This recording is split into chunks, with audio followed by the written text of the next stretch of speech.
大家好，炒肉干呢，今天拿2个下去做醉肉。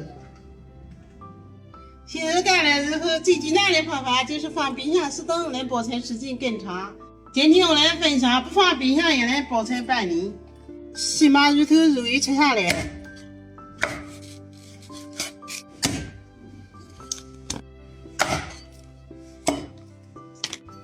这个肉已经洗得很干净了，现在就不洗了。如果要洗的话，就之前洗一下，然后晾干水。再把肉切成小块，稍微切大点。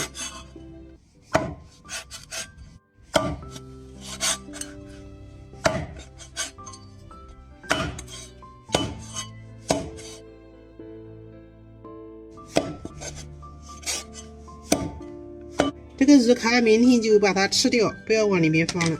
洗干净的生姜切一下，切小一点。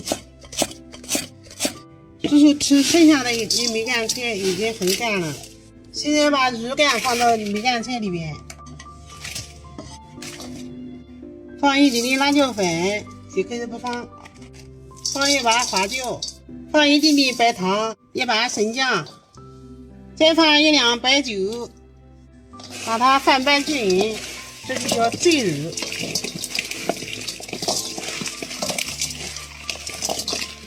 到时候这个梅干菜和肉在一起夹杂的很香很香，吃起来也很方便。无水无油的瓶子倒点白酒滚一下，再把白酒倒掉。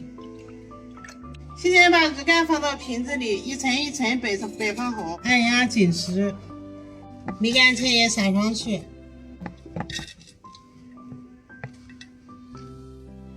刚刚瓶装满刚好，剩下的梅干菜再放上面，